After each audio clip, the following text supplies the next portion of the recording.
Hello, I'm Tara Brabazon, and I'm the Dean of Graduate Studies at Charles Darwin University. Welcome to Outrider 51, Your Writing Life. The number one request I receive from thousands of students around the world is to talk about how to be a better academic writer. So we're going to do some sessions on that through this Outrider component between 50 and 60.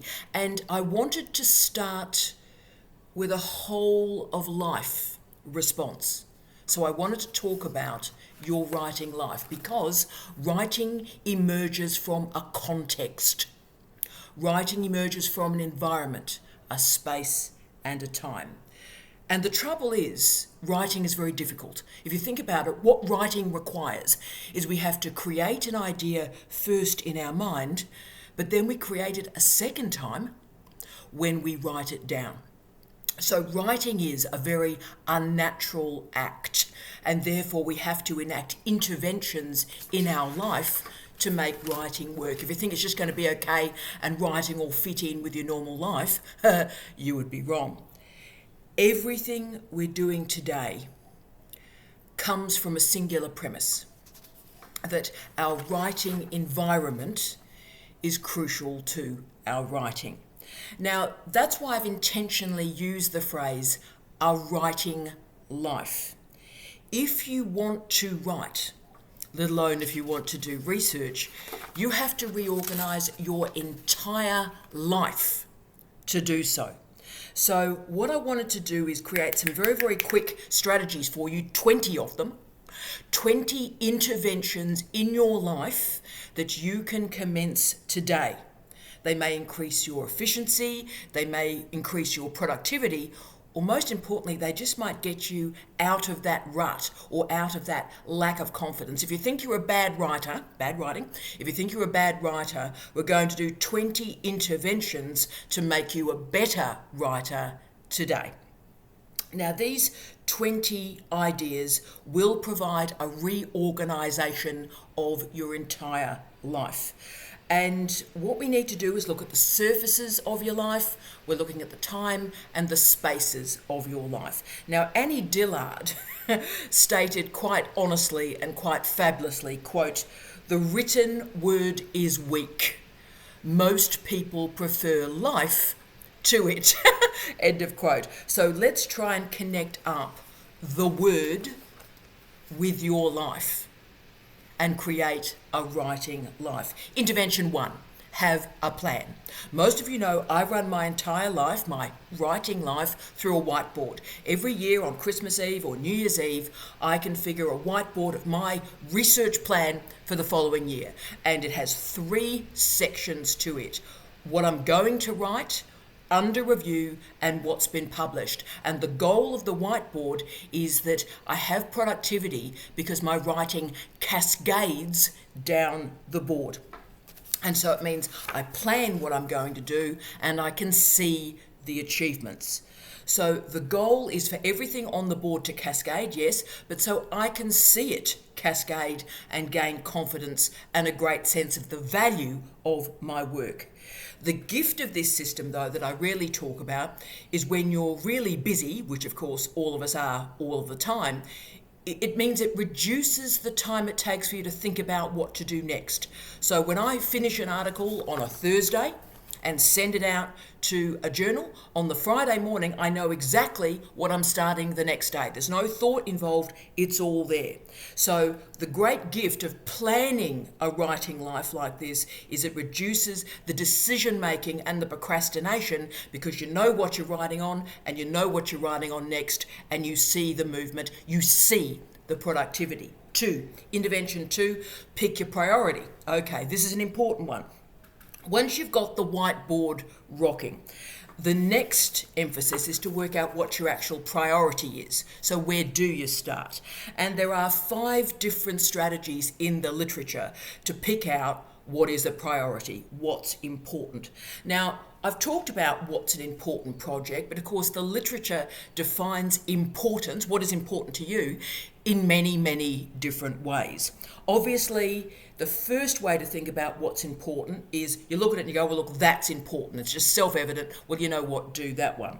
But the next step, which to be frank, I use when I'm picking my priorities, is what is the closest project to completion. So I look at everything there. What have I done most of the reading for? What maybe have I sketched some ideas out on of all of the whiteboard? What is the closest to completion? And that is the one I do.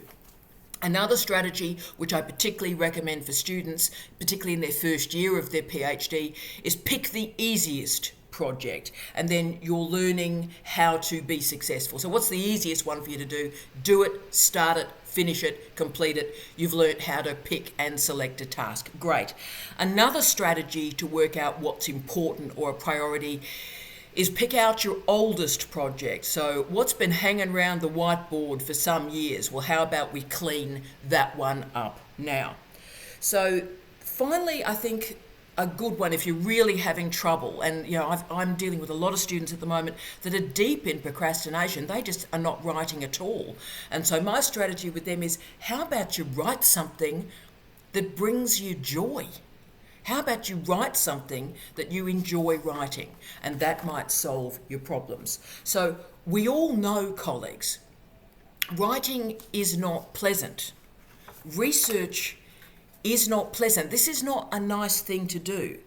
There are always fantastic things we could be doing. We could be walking along the beach. We could be playing with a wonderful dog. We could be spending time with our family and friends. There are so many wonderful things we could be doing. And that's why writing is difficult, because it requires an intervention in our lives.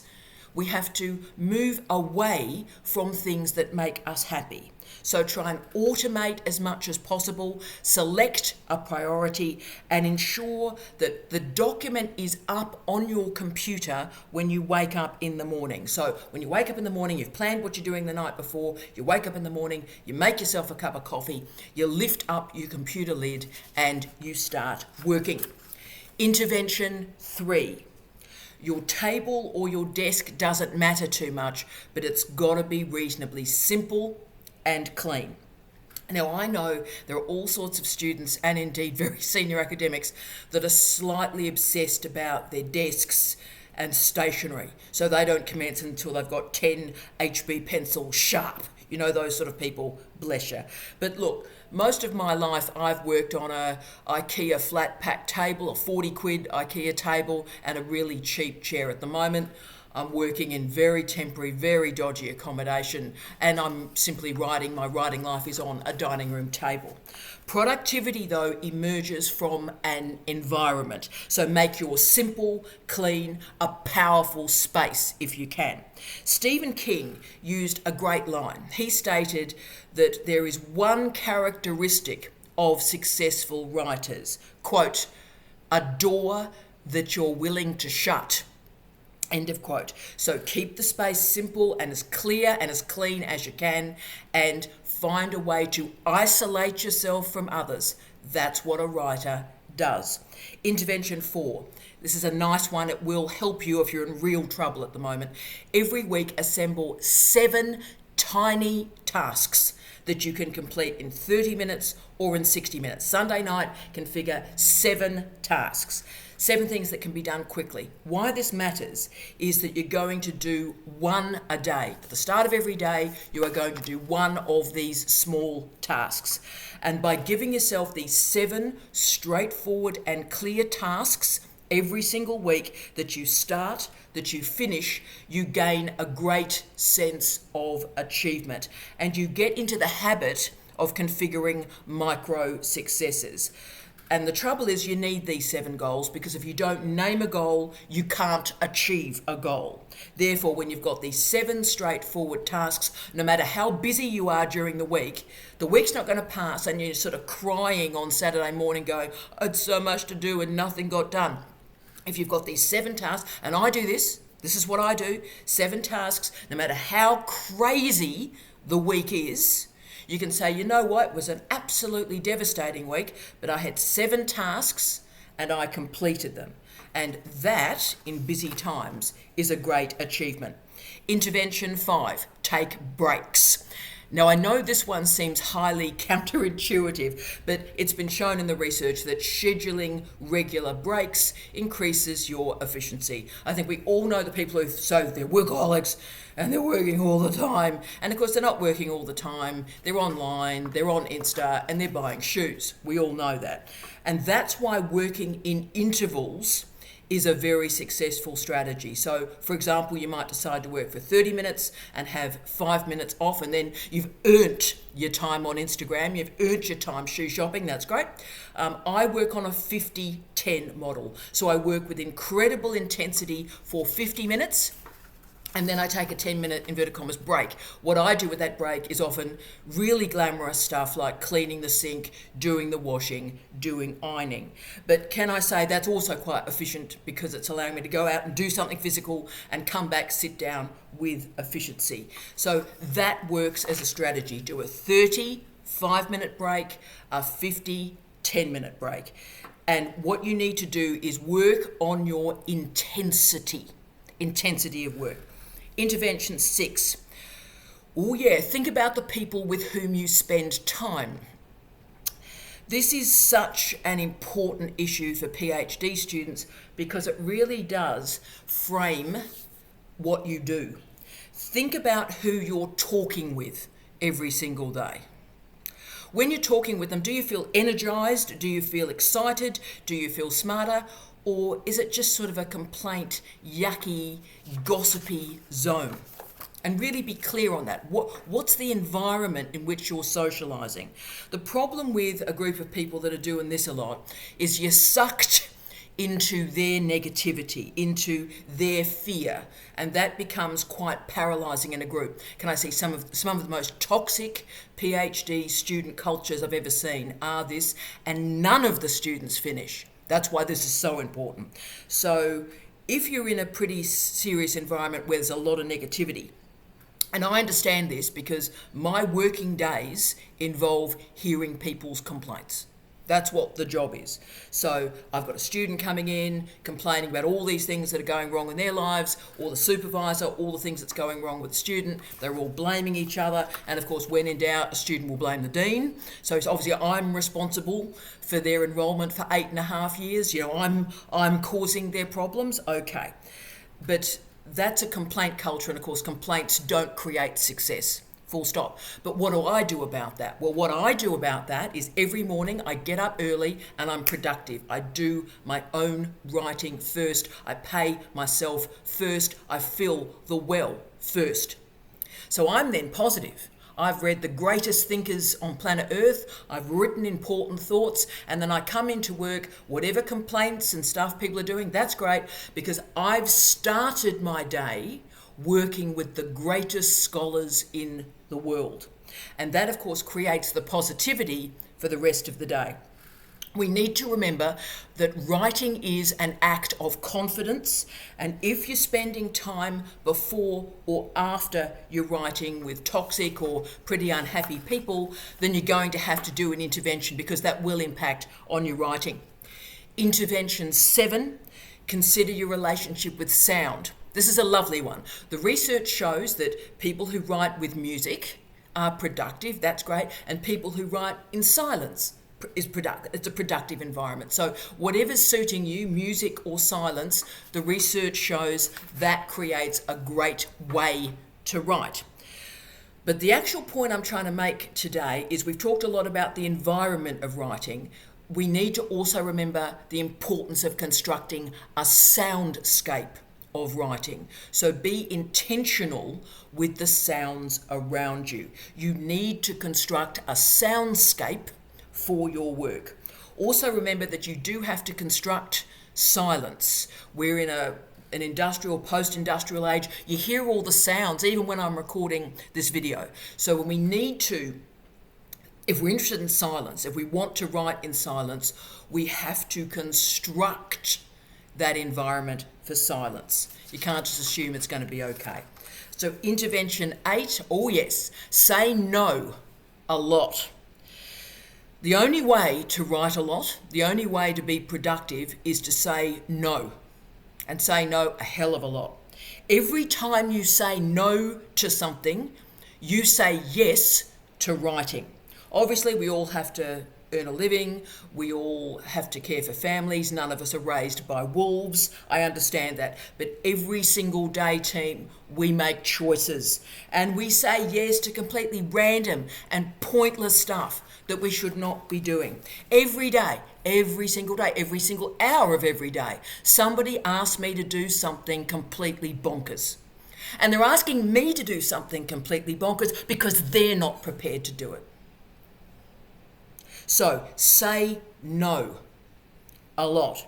When you say no a lot, the rest of your life becomes incredibly productive.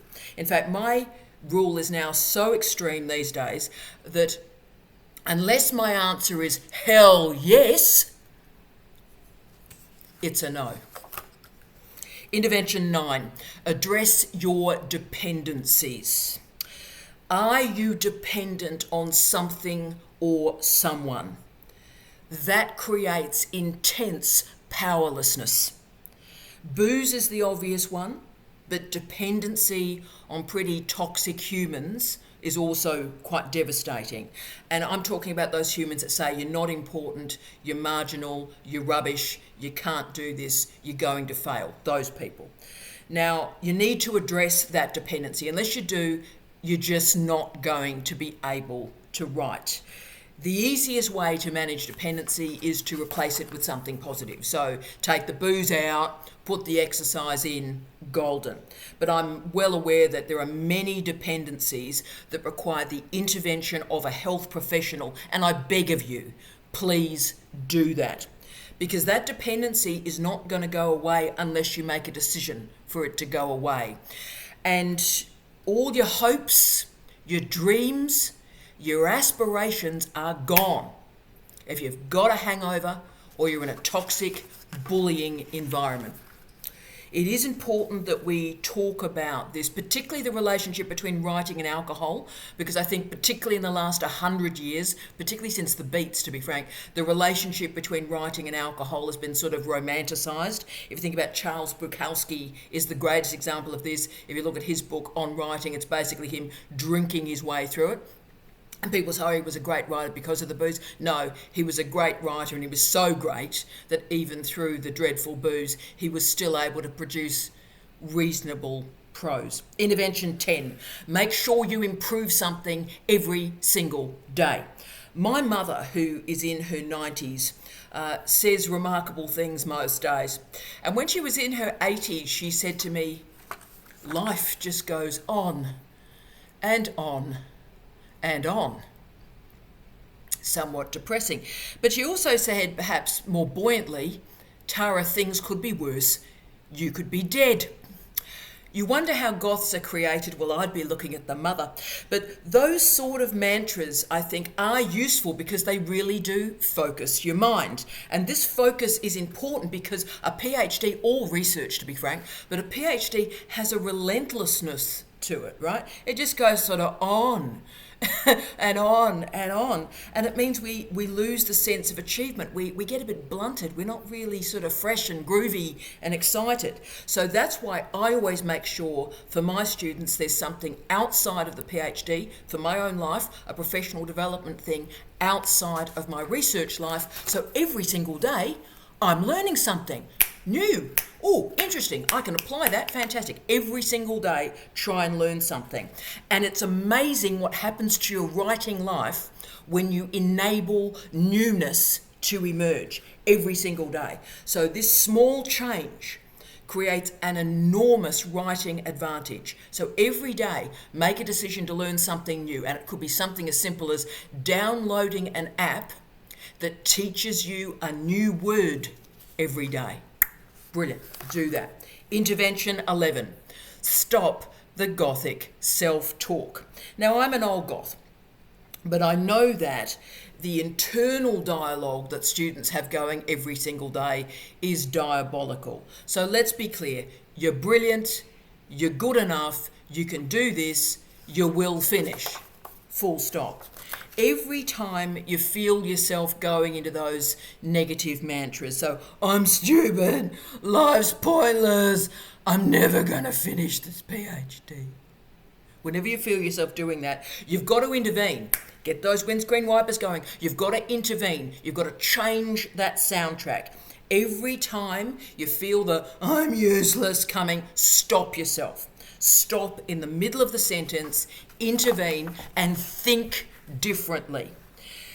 Now, what I want you to do is create a replacement strategy. So when you've got the negative self-talk coming, I want you to replace it with something.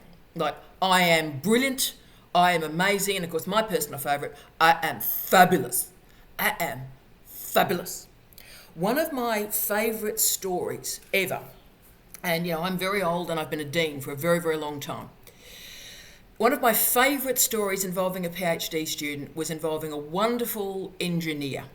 He was 6'2", weighed about 14, 15 stone engineer. And he'd been in roles for 8.5 years in a PhD, which engineering PhDs are obviously very quick. This was madness, 8.5 years. And so I saw the gentleman in my office. We had a good strategy and we came up with a methodological, iterative strategy to make the thesis work, to start it again, working from the foundation of everything he'd already done. And unbelievably, 3 months later, he came into my office on the day he submitted. And I said, mate, that's unbelievable. You were enrolled for 8.5 years. What happened in the last 3 months so I can help other people? What was the change? And he said to me, he saw a video I did years and years ago on, saying I am fabulous every day. I forget what video it was, but, so every morning wake up and go, I am fabulous. So this 6'2" engineer used to wake up in the morning and before he used to shave, he used to go, I am fabulous. And he said... And he said by the third day, he was fabulous. He reconnected with the thesis. He did the work that we talked about. He finished in 3 months. Because he's fabulous. And I tell you why. I think it was Buddha who said, or is supposedly said, we are what we talk about. Intervention 12, you can't measure what does not exist. Boom. Now, I know all the stuff that actually matters in life, like love and liking people and friendship. You can't measure that. I know that. So let's just park that truth temporarily for a moment. If we're dealing with work and productivity, then it's got to be measurable, okay? If you can't measure it in terms of work, then it doesn't exist. So improve your productivity by logging what you are spending time on, okay? So here is the task. What time did you start? What time did you finish? How did it go? This process is great because firstly, it teaches you about productivity and success, but it also has a meta lesson. When do you work at your best? So you're logging and you're tracking your work, and this reflection really matters. So when I did this, 30 years ago. And that's when I realised I get more work done in the first hour of the day writing than I do in the rest of the day. So you know what, don't try and write at 2 p.m. in the afternoon, Tara. It's not worth it. Don't do it. Do it at 2 a.m. in the morning and you're winning, right? So work out your patterns and that will increase your efficiency. Intervention 13. Pick your rabbit. Pick your rabbit. No one can reach a goal if you can't name that goal. So naming a goal that is important to you is actually the first stage to being successful. The act of naming and writing down a goal means that you'll also get a sense of not only what are you trying to achieve, but what does success look like for you. Now, once you've named that goal with clarity, you've got a fighting chance to achieve it. If you can't name a goal, you'll never achieve it because you don't know what you're doing. Full stop. So this seems like a very simple tip, I know. But it's not because, life. It is tough these days to work out what success means. And I think about this a lot. And look, if we flick through Instagram, then what success looks like supposedly is being able to put on those magnetic eyelashes quickly. That's what I think success is. But at different moments of our lives, it is important we touch base and ask ourselves, what does success look like? And these definitions matter because they impact enormously on how we research, how we publish, but also how we write. And when I become sort of lost in magnetic lashland, I ask myself one question that always focuses me, and that is, what would I like people to say at my eulogy? I know, a very buoyant topic, but ask yourself at the end of your life, what is the achievement that you would like people to say about you? That's an important question. Really, what do you want people to say? Yeah, he's a good bloke. What do you want people to say? But then you've got to ask yourself the really tough follow-up question. Okay, that's what you want people to say to you, about you at the end of your life. Think about your day today. What are you doing today? Are you enacting behaviours that connect with that goal at the end of your life? What are you doing today to achieve that definition of success? Is there any connection at all? Now, if there's not, you really need to think about that. If there's no connection between your daily behaviour and the outcome you are attempting to achieve, then it is time for an intervention. If you want to be known as a great writer, a great researcher, and you're having a black Zambuca for breakfast, have a think about it. Then it's about realising the gulf between your behaviour and your goals. If you can do this, your life will change. Luckily, I learnt this lesson very early in my life. Both of my parents were country people, came from country Western Australia, pretty simple people, and, lived the rural life. And Kevin Brabazon, who's still alive, my 96-year-old father, always used to tell me when I was a child that if you chase two rabbits, you won't catch either of them. So pick your rabbit. Intervention 14. Change your attitude to failure. Huge one. As most of you know, I'm doing a lot of work on failure at the moment. I'm finishing off a book, done a series of keynotes, a lot of chapters and stuff. So I'm doing a lot of work on failure, and failure as a methodology, as an ontology. But failure matters a great deal to writing, and we don't talk about this enough. It is a myth that writers are supposedly these special people born with these gifts to write. That's nonsense. Writing is a craft. But if successful writers do have one characteristic, it is as follows. They have a healthy relationship with failure. Great writers treat failure as a learning opportunity, a chance to get better. Failure becomes the foundation for improvement. And so if you're so frightened of criticism, and I know so many students that are basically paralysed by their fear of criticism, their fear of failure, then you're going to be too frightened to write. And you know what? You need to write. Just write. And know that every single word you write is moving you to productivity and success. I think it was Ray Bradbury, I hope he did say this, but Ray Bradbury supposedly said, quote, "You only fail when you stop writing," end of quote. You only fail when you stop writing. Intervention 15, have the courage to be different. Come on. If writing was easy, if a PhD was easy, everybody would be able to do it. And only 1% of the world's population holds a PhD. So you are doing something spectacular. You are doing something different. You are doing something defiant, and you've made a choice to be different from your family and your friends. So every single day, you need to remember that you're doing something that 99% of the population cannot do. You've made a decision to be different from your partner, your family, your friends. You've made that decision. You've made a decision not to fit in.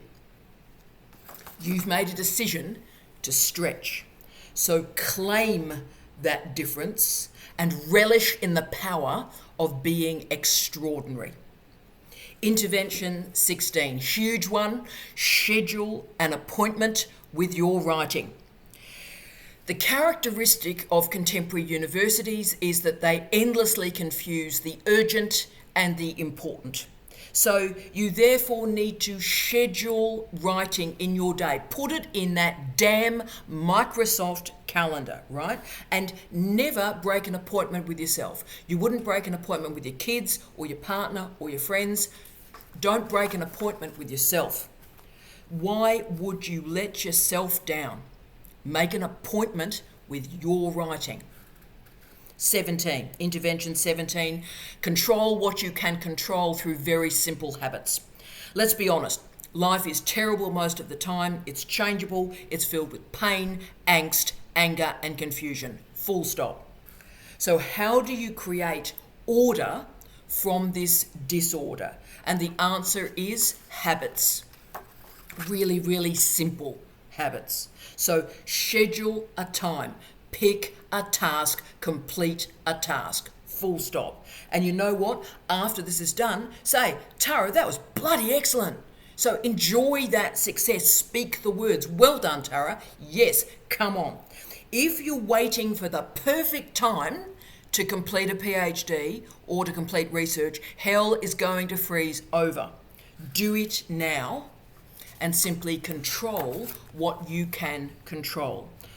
Woody Allen, who I don't cite very often for obvious reasons, used the argument that 70% of success in life involves showing up. Interesting. 70% of success in life is just showing up.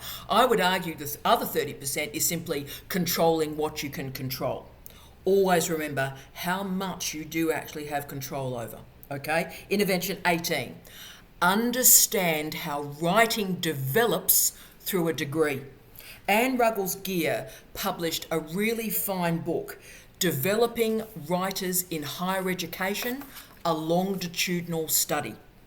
Anne and her co-researchers did a great favour for us.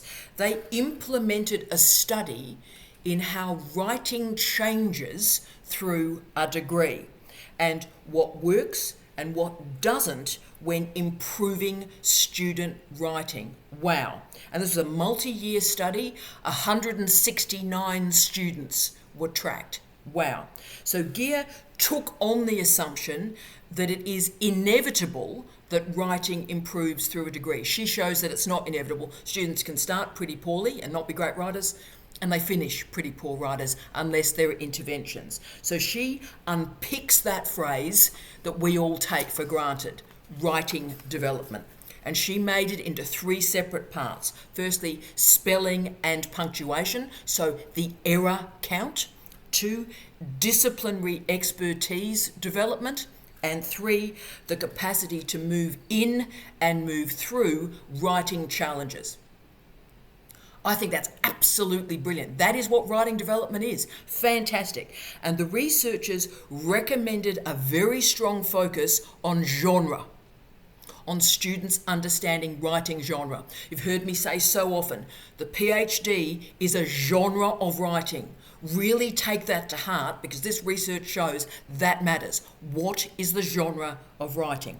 So writing and writing competence is based on what they describe as, quote, genre-specific communities, quote, genre-specific communities, end of quote. So understand the genre of a PhD and, yes, its audience. So what does it mean to learn to write like a microbiologist? Great question. It involves participation in labs, research projects, perhaps journal clubs. So work out what it means to write as an historian, write as a physicist. What does that writer development look like? Speak the words.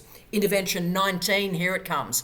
Avoid generality markers. If you do nothing else in any of these interventions, if you go, yeah, none of these are of use to me, if you're going to do one, do this one. This is the direct intervention I want you to implement today. I want you to remove generality markers from your writing. So this is stuff like always, never, nation, people, everyone, no one, right? There's lots of them. And a proxy for a student developing their writing through a degree is that they are less likely to use generality markers. That is, what does that mean? They're using fewer generalizations, more rigor, more evidence, and less certainty. So basically this means when you say All people think this. No, they don't. You don't know that. You can't research that. Where's your evidence? So just get rid of the word. Madness, get rid of the word. The best academic writers are the most precise academic writers. As a proxy, start today by removing the generality markers from your prose. Boom. And intervention 20. Thanks for hanging with me. We did well. Remain a student of writing and keep learning about writing. None of us are excellent writers. We are all rubbish. We are all students of writing. Certainly, experienced writers have particular characteristics. We're able to do a few things, and that is we have strategies, we have patterns, we have behaviours to solve problems in writing. Most importantly, experienced writers have gained their experience through multimodality. Let me explain what that means. So it means the lessons that we learn on one platform and genre, we're then able to translate onto another platform or genre. So we write a blog, we write a piece of journalism, we understand the genre of writing, and then we think about what we have to do, the changes we have to make to render that an academic article or a chapter in a PhD. Now, this is powerful, this is important, and it's been studied. What recent research is showing, particularly in that GEAR longitudinal study, and this is devastating actually if you think about it, there is a gap, and it is a widening gap between what students say they're doing in their writing and what they're actually doing. Oh no. So in other words, students are talking about what they're doing in their writing, and yet they're not actually doing it. Wow. So this means, unfortunately, students think they're writing well, and because they don't know what they don't know about writing, they're not writing well. Okay? So therefore, students don't know what they don't know, and therefore have no capacity to reflect on what is going wrong in their writing. What the GEAR research has shown us is that offering strategies to work through multimodal environments, enacting multimodality, improves student writing, full stop. Therefore, let's make a decision every day to talk about academic writing, overtly, clearly. Talk about the genres of writing, talk about multimodality, talk about the audiences for our research. Now, probably the best guide through writing ever was from Stephen King and his book On Writing, a Memoir of a Craft. Again, important to use the word craft there. And he stated, if you want to be a writer, you must do two things above all others: read a lot and write a lot. End of quote. And next week, we're going to talk about the relationship between reading a lot and writing a lot. I wish you love, light, and peace. Tea out.